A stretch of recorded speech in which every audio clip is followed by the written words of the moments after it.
ഒരു ബ്യൂട്ടിഫുൾ ആയിട്ടൊരു വാഹനത്തിൻ്റെ വീഡിയോ എടുക്കാൻ വന്ന സമയത്താണ് പ്രകൃതിയിൽ ഒരു ബ്യൂട്ടിഫുൾ ആയിട്ടുള്ളൊരു സീനറി കണ്ടത്. കുറേ ആടുകൾ ഇങ്ങനെ മേഞ്ഞ് നടക്കുന്നു. ഏകദേശം 60ഓളം ആടുകൾ കൂട്ടമായിട്ട് മേഞ്ഞ് നടക്കുന്നു.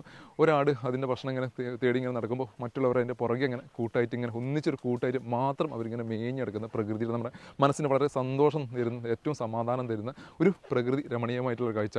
അതിൻ്റെ ആട്ടിനെ അതായത് വളർത്തുന്ന ആൾ അത് അതിനറ്റങ്ങളെ പൊന്നുപോലെ നോക്കിക്കൊണ്ടെടുക്കുന്നു.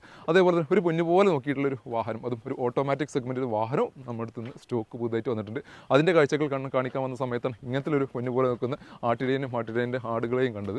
അപ്പോൾ ഈ ഒരു വാഹനത്തിൻ്റെ വിശേഷങ്ങളിലേക്കാണ് ഇന്ന് വരാൻ പോകുന്നത്. 2018 മോഡലിൽ നിൽക്കുന്ന ഒരു ഹോണ്ട ജാസ്, അതും CVT ഓട്ടോമാറ്റിക് ഗിയർ ബോക്സ് വരുന്ന പ്രോപ്പർ സർവീസ് കാര്യങ്ങളെല്ലാം മെയിൻറ്റെയിൻ ചെയ്തിട്ടുള്ള ഹോണ്ട ജാസിൽ ഏറ്റവും കൂടുതൽ യൂണിക്നെസ് ആയിട്ട് നിൽക്കുന്ന ഒരു കളറും കൂടിയായിട്ടുള്ള ഗ്രീൻ എന്ന് പറയാൻ പറ്റില്ല, ഒരു ഡാർക്ക് ഗ്രീനിൽ വരുന്ന 2018 മോഡലിൽ നിൽക്കുന്ന V എന്ന പേരിൽ നിൽക്കുന്ന വാഹനം. സെക്കൻഡ് ഓണർഷിപ്പിൽ പെട്രോൾ എഞ്ചിനിൽ നിൽക്കുന്ന വാഹനം. KL02 കൊല്ലം രജിസ്ട്രേഷനിൽ നിന്ന് പ്രോപ്പർ കമ്പനി സർവീസ് കാര്യങ്ങൾ എല്ലാം പോയിട്ടുള്ള ബേസിക്കലി എല്ലാ ഫീച്ചേഴ്സ് കാര്യങ്ങളും എല്ലാം നിൽക്കുന്ന വാഹനം. V എന്ന പേരിൻ്റെ ആയതുകൊണ്ട് തന്നെ അലോയ് വീൽസ് വരുന്നു, മിറർ ഇൻഡിക്കേറ്റർ വരുന്നു, മിറർ അഡ്ജസ്റ്റ്മെൻറ്റ് വരുന്നു, സ്റ്റിയറിംഗ് കൺട്രോൾ വരുന്നു, ഇൻഫോർടൈൻമെൻറ്റ് സിസ്റ്റം വരുന്നുണ്ട്, സെൻട്രൽ ലോക്കിംഗ് വരുന്നുണ്ട്, എയർ ബാഗ്, ABS തുടങ്ങിയിട്ടുള്ള എല്ലാ ഫീച്ചേഴ്സ് കാര്യങ്ങളെല്ലാം നിൽക്കുന്നു. ഇനി ബാക്ക് പ്രൊഫൈലിലേക്ക് കിടക്കുകയാണെങ്കിൽ ബാക്ക് വൈപ്പർ, ഡിഫോഗർ, അങ്ങനെ ഒരു വാഹനത്തിന് എന്തൊക്കെയാണ് അത്യാവശ്യം വേണ്ട എല്ലാ ഫീച്ചേഴ്സ് കാര്യങ്ങളെല്ലാം കിടക്കുന്നുണ്ട്.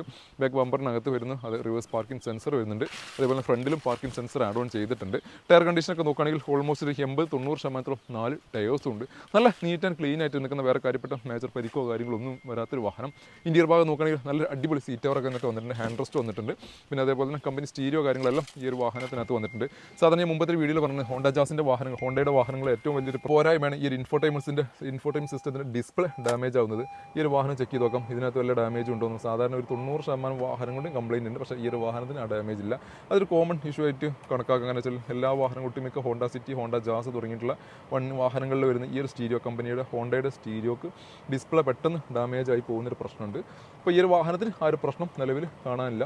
പിന്നെ അടിപൊളി സീറ്റ് കവറൊക്കെ അതിനകത്ത് ആ ഒരു കളർ കോമ്പിനേഷൻ നല്ലൊരു അടിപൊളി സീറ്റ് കവറൊക്കെ വന്നിട്ടുണ്ട്. CVT ഗിയർ ബോക്സ് ആയതുകൊണ്ട് തന്നെ നമുക്ക് എന്ത് വെച്ചാൽ നല്ല പെർഫോമൻസ് കാര്യങ്ങളെല്ലാം ലഭിക്കുന്ന ഒരു വാഹനം കൂടിയാണ്. ഏറ്റവും വലിയ ഹൈലൈറ്റ് എന്ന് വെച്ചാൽ പേഡൽ ഷിഫ്റ്റിംഗ് ഉള്ള വാഹനം കൂടിയാണ്. പേഡൽ ഷിഫ്റ്റിംഗ് ഉള്ള നമുക്കൊരു ഗെയിം കളിക്കുന്ന പോലെ റോട്ടിൽ നമുക്ക് വാഹനം ഓടിച്ച് കളിക്കാവുന്ന ഏറ്റവും വലിയ പ്രത്യേകത. പിന്നെ ബ്ലൂടൂത്ത് കണക്ടിവിറ്റി കാര്യങ്ങളെല്ലാം വന്നിട്ടുണ്ട്. അങ്ങനെ അത്യാവശ്യം വേണ്ട എല്ലാ ഫീച്ചേഴ്സ് കാര്യങ്ങളും എല്ലാം നിൽക്കുന്ന ഒരു വാഹനം. പേഡൽ ഷിഫ്റ്റിംഗ് എന്താണെന്ന് അറിയാത്തവരുണ്ടാവും, അറിയാത്തവർക്ക് വേണ്ടിയിട്ട് പറയുകയാണ്. നമുക്ക് വാഹനം റണ്ണിങ്ങിൻ്റെ അടിയിൽ നിന്ന് നമുക്ക് ഗിയർ അപ്പ് ചെയ്യാനോ ഡൗൺ ചെയ്യാനോ സാധിക്കും. നമ്മുടെ മാനുവൽ ഗിയർ പോലെ നമുക്ക് ഏതെങ്കിലും ഒരു ചെറിയ പിന്നെ എന്തെങ്കിലും ഒരു പവർ കൂട്ടണം തോന്നിക്കഴിഞ്ഞാൽ നമുക്ക് എന്ത് ചെയ്യാം, ഗിയർ അപ്പ് ചെയ്യാം. അത്ര സ്പീഡ് അത്ര പവർ വേണ്ടെന്നുണ്ടെങ്കിൽ നമുക്ക് ഗിയർ ഡൗൺ ചെയ്യാനും മാനുവലി നമുക്ക് എന്ത് ചെയ്യാം, സ്റ്റെയറിംഗിൽ തന്നെ അഡ്ജസ്റ്റ് ചെയ്യാനുള്ള ഒരു ഓപ്ഷനാണ് ഈ പാഡൽ ഷിഫ്റ്റിംഗ് എന്നുള്ള ഓപ്ഷൻ. പിന്നെ ഡാഷ്ബോർഡ് കാര്യങ്ങളെല്ലാം നല്ല നീറ്റ് ആൻഡ് ക്ലീൻ ആയിട്ട് മെയിൻറ്റെയിൻ ചെയ്തിട്ടുള്ള ഒരു അടിപൊളി ഹൈ ക്വാളിറ്റിയിൽ നിൽക്കുന്ന ഈ ഒരു വാഹനം സ്വന്തമാക്കാം 6,60,000 രൂപയ്ക്ക്. 2018 മോഡലാണ് ജാസ് V ഓട്ടോമാറ്റിക് വരുന്ന വാഹനമാണത്. 6,60,000 നിങ്ങൾക്ക് ഓൾമോസ്റ്റ് 6,60,000 നിങ്ങൾക്ക് ലോൺ സൗകര്യത്തോടു കൂടി സ്വന്തമാക്കാൻ പറ്റിയൊരു വാഹനം കൂടിയാണ്. അതും 5 വർഷത്തെ മാസക്കാലങ്ങളോട് കൂടി. അപ്പോൾ നിങ്ങൾ ആരെങ്കിലും ഓട്ടോമാറ്റിക് സെഗ്മെൻറ്റിൽ വരുന്ന വാഹനങ്ങൾ ഫുൾ ഓൺ 0 ഡൗൺ പേയ്മെൻറ്റ് സ്വന്തമാക്കാൻ ആഗ്രഹിക്കുകയാണെങ്കിൽ ഞങ്ങൾ താഴെ കാണുന്ന നമ്പറിൽ നിങ്ങൾക്ക് കോൺടാക്ട് ചെയ്യാവുന്നതാണ്. കറക്റ്റ് പ്രോപ്പർ സർവീസ് കാര്യങ്ങൾ എല്ലാം പോയിട്ടുള്ള കമ്പനി ത്രൂ മാത്രം പോയിട്ടുള്ള ഒരു വാഹനം കൂടിയാണിത്. ഇതുപോലത്തെ വാഹന വിശേഷങ്ങൾക്ക് റിലേറ്റ് കിട്ടുന്നത് ഞങ്ങളുടെ പേജ് ഫോളോ ചെയ്യുക.